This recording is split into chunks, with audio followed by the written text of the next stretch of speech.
What's poppin'? It's your girl Mariah Lynn. You already know you are now tuned in to Hip Hop since 1987. Grr. Shout my hip hop since 1987, niggas. Hip hop since 1987.com.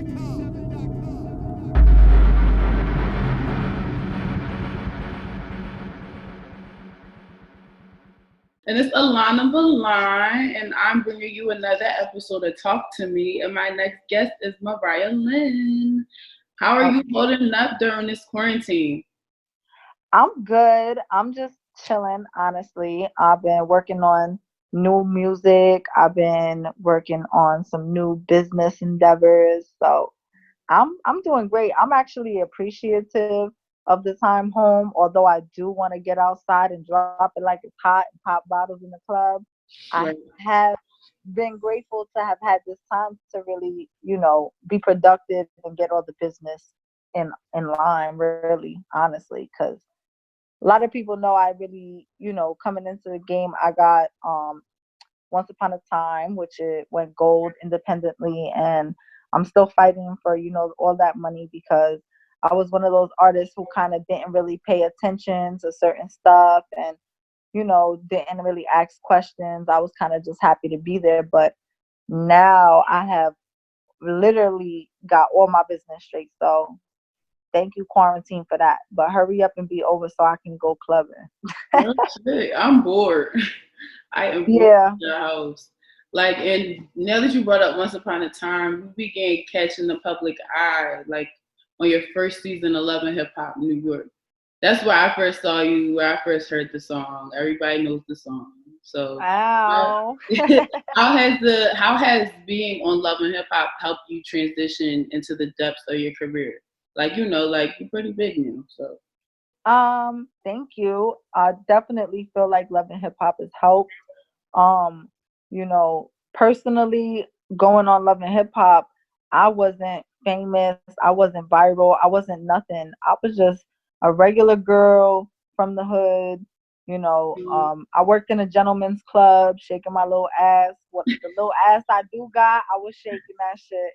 So, I had got into some trouble with the law. I mean, it's obviously public information, but I changed my whole life, and music really saved my life. So getting on Love and Hip Hop, thanks to DJ Self and the Love and Hip Hop producers, VH1 and Mona Scott too, definitely for sure.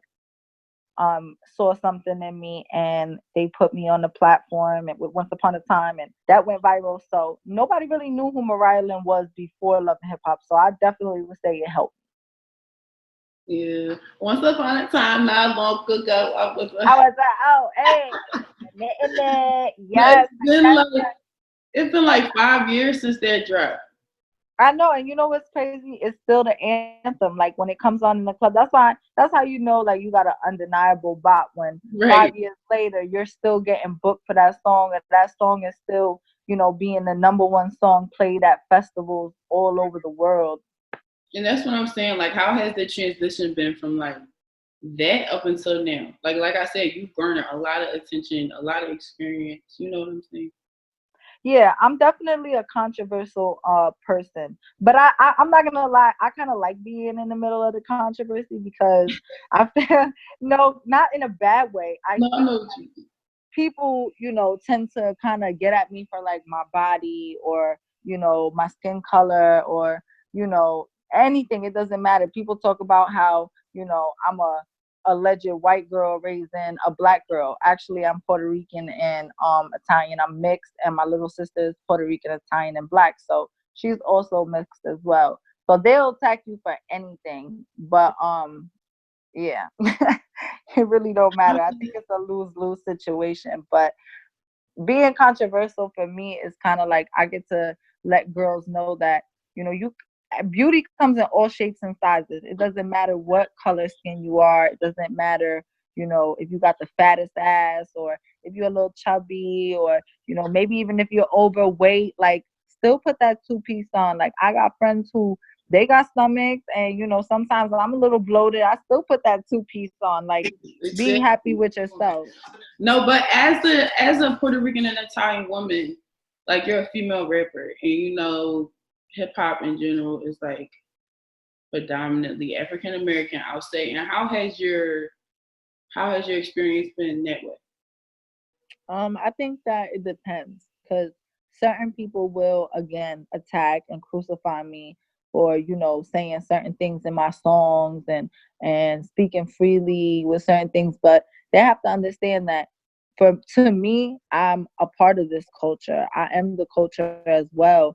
And other people are entitled to their opinion. By all means, it's fine. You could say, oh, she shouldn't say that, or she shouldn't act that way, or she shouldn't. But how could you tell me how I should act just because of how my appearance is when I came from a whole different upbringing? Like, you expect me to be something that I'm not. If I start walking around, you know, oh my God, like, would that be better? Would that make you guys feel better? That doesn't make sense. It doesn't make me feel better. So why would I compromise who I am for you to be happy? No. Yeah, You don't live your life for somebody else or to make somebody else feel happy. You know what I'm saying? So I think people kind of misconstrue, like, look, this is who I am. You could either like me or not. There's an unfollow button. There's an unsubscribe button. There's plenty of different ways where you don't have to see my face. I always say that, like, I don't like you can say what you want about me, because God forbid I die anytime soon. It's not a soul alive that can say they stepped in my shoes and got through a day for me. You feel me? So I'm Facts. like like, and that's it. Facts. I, Yeah, I heard exactly. I heard you mention bodies, like basically like people mentioning your body, etc. Like do people? I guess my question is, you kind of have double the attention because you're on reality TV, and then you have a music career, so you have like double the attention online. How do Right. you handle that? Like I know, like even me sometimes, people say little smart things. Sometimes, body shaming. So how do you handle that? Um, I will definitely talk about that more like down the line, but what I will say is that at first I didn't handle it very well. It made me second guess myself and second guess, like, do I need to go get my butt done? Like, do I need to get my boobs done? I definitely did get my boobs done on Love and Hip Hop. But before I did, I went to Remy and I sat with Remy and I was like, sis, honestly, like, I came to you for your advice because I feel like this is something that I want to do for myself. You know what I'm saying? And I don't want people to think that, it's all because of the pressure. Yes, the pressure definitely had an influence over it, but ultimately it was my choice to do it. So, but It's your I've body. yeah, definitely. But a lot of people are like, oh, she looks old. Actually, I'm very young, and I recently did some lip injections, and I feel like I was shitting bricks. Like, I don't want to do it again. Like, I don't want to do it again because it was so scary. But, Yeah. to each his own. Like, if you want to get surgery or you want to stay natural, just do it because it makes you happy. Don't do it because another person made you feel like you should get that procedure. Right. You gonna do what you do. Period. That's how I feel. Okay. I'm not saying bad about it. Like it's your body. I'm like completely like a firm believer in it. You do what you want. You alive, Right. cool, you healthy, you got it. Like Yeah, and if you're not smashing me, you're not laying with me at night, then your opinion really don't matter. Like, that's it. okay. No, we're right. But speaking of you just being an entertainer in general, you just dropped a visual to Off White, and I watched it. As Yeah. here. Yes, as everywhere. What you think of it? I'm curious to know. I liked it. It was fun. Like I felt like I was at a party. Good. Okay, so that was the vibe I definitely want to give off with Off White when doing the record. I want to go back to like the Once Upon a Time Mariah Lynn, but I also want to, be new and be creative and kind of add some new sauce to the pot. But Off White is crazy because that wasn't supposed to be the whole video. What happened was we shot 2 days of the video and then the pandemic whole quarantine lockdown shit happened. So to be safe, because I have custody of my little sister, and to, kind of just be cautious. I figured out how to have the editors make the video with just the footage that we had. Right. So a lot of people will look at it and be like, "Oh, that's dope," but yeah, but y'all don't know it was supposed to be so much more to it. But it is what it is. It's out now and it's doing Oh, really well. So I'm it happy. came out. It came out well. It looked fun. Is Off White your favorite brand? Not my favorite brand. No, I wouldn't say that. I So I just I was about I to say just what feel like inspired it's the song. popping. What you say, baby? I'm I sorry. said what inspired the song. I felt like honestly, I don't own one thing of Off White. And I was just like, you know what? It would be fun to just kind of rap about something like that makes no sense. Because you think about it, like when you look back in the day, like rappers would do videos and the video wouldn't match the song. You'd be like, wait, what just happened? So I kind of wanted to experiment and see how that would go and kind of just be lyrical on the verses. But the Off White was just kind of, it just sounded dope. Like I rock Off White. Like I was like, yeah, that's it. Yeah. I know did you drop anything else prior to that, like this year, 2020? Because I know you dropped your EP last Yeah, year. I did. High Yes, I Expectations. definitely did. I dropped my EP, High Expectations, which got a lot of, I think, really, really dope quality songs on there that if people would just actually sit down and give it a listen, I guarantee you, if not liking one or two, they'll like the whole project. And I also put out a collab with Molly Brazy. It's called You Don't Want These Problems with a video on YouTube too. So I've been dropping stuff. I'm definitely gonna be more consistent. I'm dropping a new song every 3 weeks. So Off White has been out for like I think the video and everything for like a week now. So in 2 weeks I'll be dropping a new single and hopefully I can have a visual to it too. Like I'm about to do a 6ix9ine and shoot videos in my backyard. Okay. Well, you gotta find a way to work.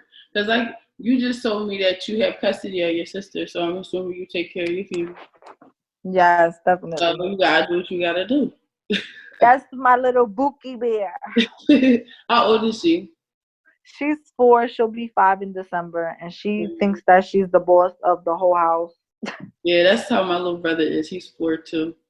You Oh know, my God. yeah, That's when they start talking sentences like you just look at them like, how you know to say that? yeah. I Like be like, I don't know what you talking about. who told you to say that? Exactly.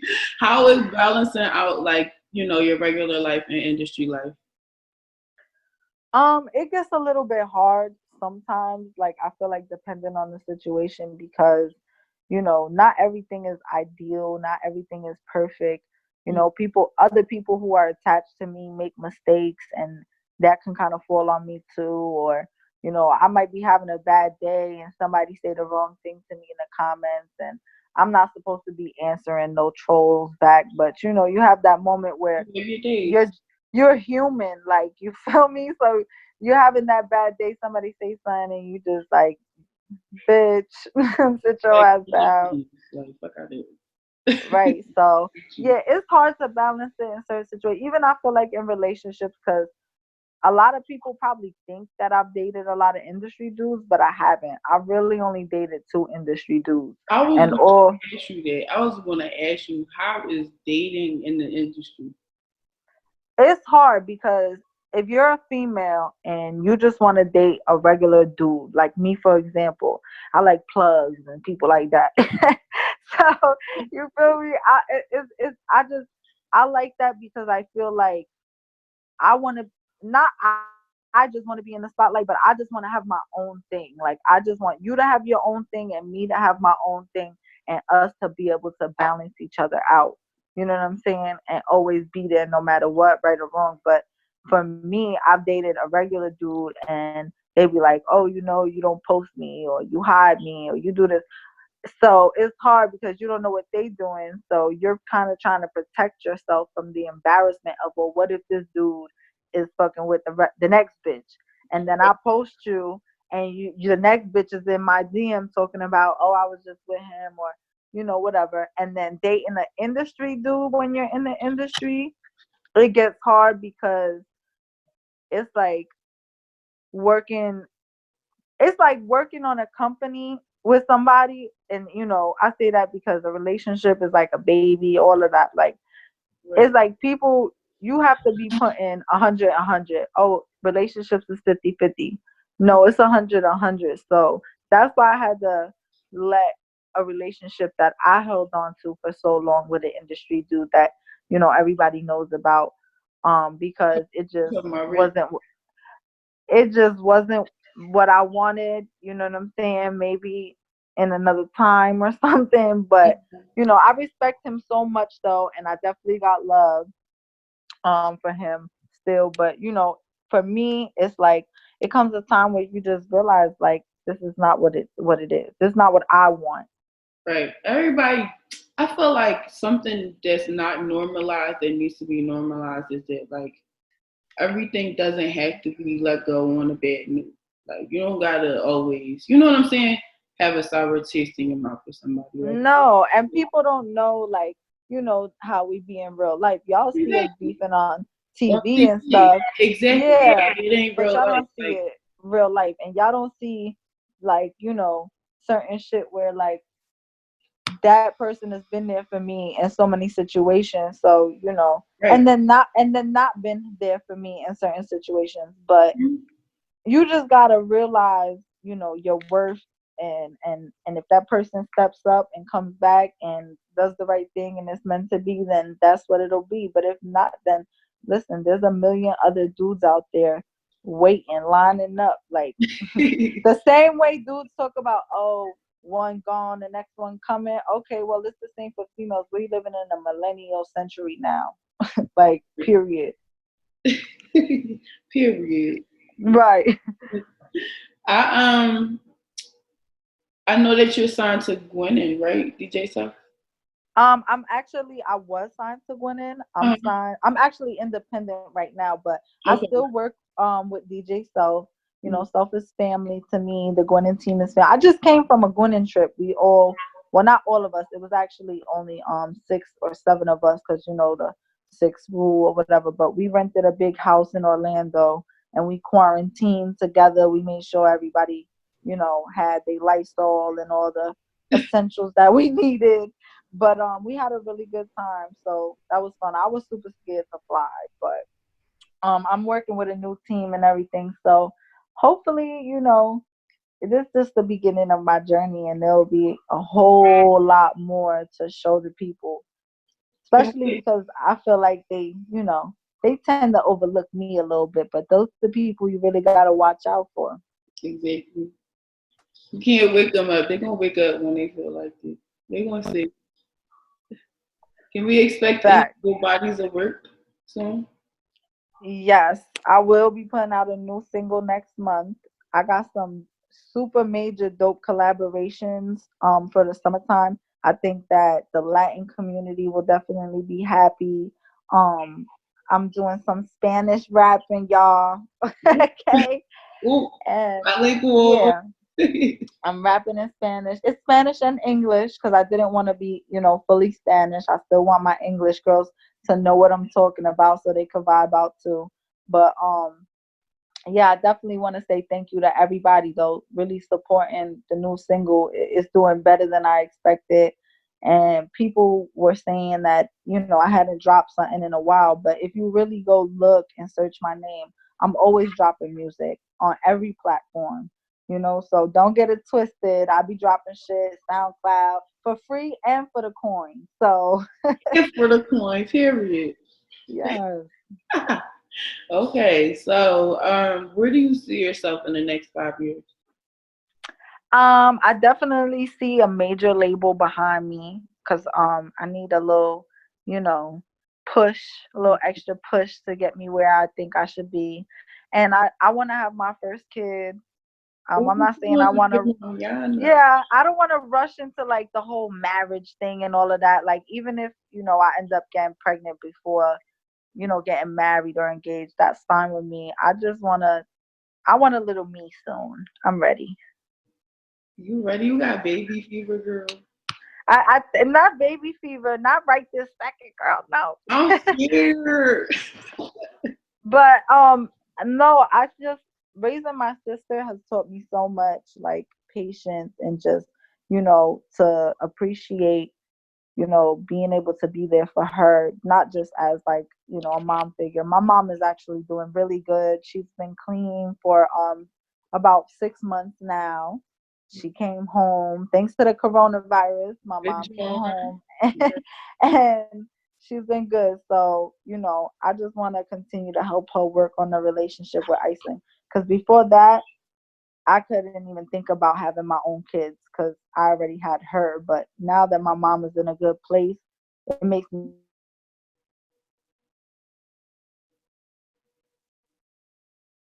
my own kids. Hello? That happened. No, they're gonna edit that out too. I hear you though. You said now that your mom is in a good place. Yeah, now that my mom is in a good place, I can really start thinking about, building my own life and my own family. Right. Agreed. You gotta do what you gotta do. Do you have any tips for any upcoming artists, especially female rappers, just in general? Yeah, don't try to, really copy nobody's swag. Try to be authentic as possible. Um, don't fall into the pressures of, what people expect you to be or expect you to sound like. Stay true to yourself and your sound. Stay consistent, most importantly. Drop shit. I would say if you want to drop a song every week, drop a song every week. Put quality content out. Be very careful of, the engineers and the producers and the people you work with. Be aware of your business, like be in tune with your TuneCore, your SoundCloud, your media base, your BDS. Like look into every, paying platform. Make sure you're registered to, ASCAP and all of that. Um, yeah, and just, be aware. That's just stay woke. Period. It's 2020. Everybody gotta stay woke. I feel like sometimes it's every man for themselves out here. It's the same thing for females. Every woman for themselves. Don't think that, you know what I'm saying, just because you got a pretty face and a pussy that's gonna get you That's somewhere, gonna because save you. It's not that gonna might save you. yeah, no, that might get you dubbed in a corner somewhere and the press rocking back and forth, baby girl. You really gotta have thick skin to be in this game, and you got to really be able to stand your ground, because in a male dominated industry, we coming up, and we really got these, like, we coming with these hits. Okay. I'm not playing no games. No games, ladies. Mm-mm, Where not at all. no games. And where can everybody keep up with you? Y'all can follow me on Instagram, Mariah Lynn Boards. I got the YouTube. Like I said, I'm on Spotify, iTunes. I'm on Twitter, Mariah Lynn Boards. Um, I utilize pretty much all of my platforms. I definitely appreciate everybody who is streaming all the new music, everybody who stays in tune with what I'm doing. God bless y'all. Thank you for having me, boo, because your buns is popping, your little baby hairs. And Yeah, no, thanks for talking to me. And everybody yeah, will stream Off White, new visual out now. yes, a new single coming next month, so stay tuned. Cause remember, I gotta take my own advice too. That key is the consistency, y'all. Just stay, stay positive and stay home. Stop the spread. Stay home, wash your hands. Yes, thank you, boo. Have a good Thank day. you. Bye.